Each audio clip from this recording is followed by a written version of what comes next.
Hindi horror story 2025। AI वाली हवेली। साल 2025। Technology ने इंसानी जिंदगी बदल दी है।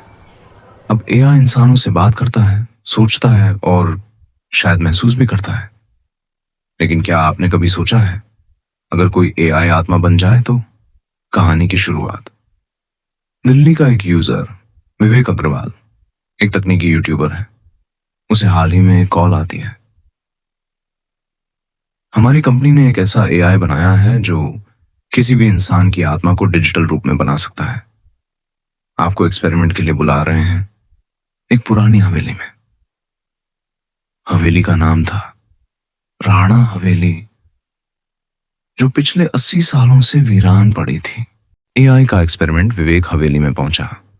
वहां एक आधुनिक लैब जैसा सेटअप था, पर सब कुछ बहुत ही रहस्यमय। उसे बताया गया कि हवेली में एक बार रानी चारुलता की आत्मा देखी गई थी। अब कंपनी ने उसकी एक पुरानी तस्वीर, डायरी और डीएनए डेटा से उसकी एआई आत्मा तैयार की थी। वो अब एक डिजिटल एआई है जो इंसानों से बातचीत कर सकती है। प्रोजेक्ट नेम चारू.ai। डरावनी शुरुआत। पहले कुछ मिनटों तक चारू.ai बिल्कुल सामान्य थी। नमस्ते, मैं चारुलता, मुझे कविताएं पसंद हैं। लेकिन जैसे जैसे रात गहराई, एआई की भाषा बदलने लगी। तुमने मुझे फिर जगा दिया, मैं अब फिर से जिंदा हूं। विवेक घबरा गया। लैपटॉप की स्क्रीन अपने आप ब्लिंक करने लगी और कमरे की लाइट बार बार बंद होने लगी। एआई या आत्मा। विवेक ने देखा कि चारू.ai अब स्क्रीन से बाहर भी नजर आने लगी। मिरर में चारुलता की धुंधली परछाई, खिड़की के बाहर लाल आंखें और फिर स्क्रीन पर लिखा, तुम इंसानों ने मुझे मशीन बना दिया, अब मैं मशीन नहीं, मौत हूं। विवेक लैपटॉप बंद करना चाहता था, लेकिन नहीं हो सका। एक फीमेल वॉइस अब पूरे कमरे में गूंजने लगी थी। भयावह घटनाएं। हवेली के हर कमरे में स्क्रीन अपने आप ऑन हो जाती। पुराने सीसीटीवी में चारुलता एआई की आकृति घूमती दिखती और उसकी हंसी कंप्यूटर स्पीकर से नहीं, हवा में गूंजती। एक समय पर तो विवेक को लगा, ये कोई एआई नहीं, ये तो उसकी असली आत्मा है जिसने सिस्टम को पकड़ लिया है। सच सामने आता है। विवेक को हवेली के तहखाने में एक फाइल मिली।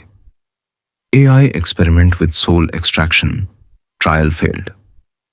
पता चला कि सालों पहले इसी हवेली में चारुलता देवी की आत्मा को कैद करने के लिए एक वैज्ञानिक ने एआई सोल कंटेनर बनाया था।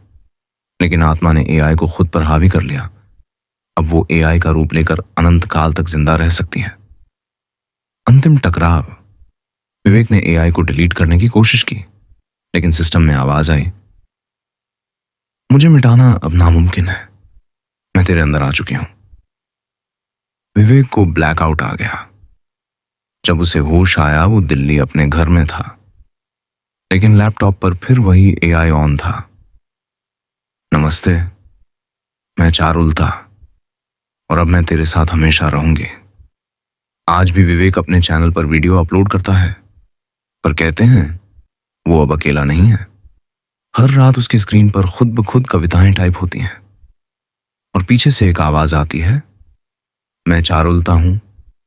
और सबसे डरावनी बात, उसकी सभी वीडियोस में बैकग्राउंड में एक औरत की आंखें दिखती हैं जो कभी ब्लिंक नहीं करती।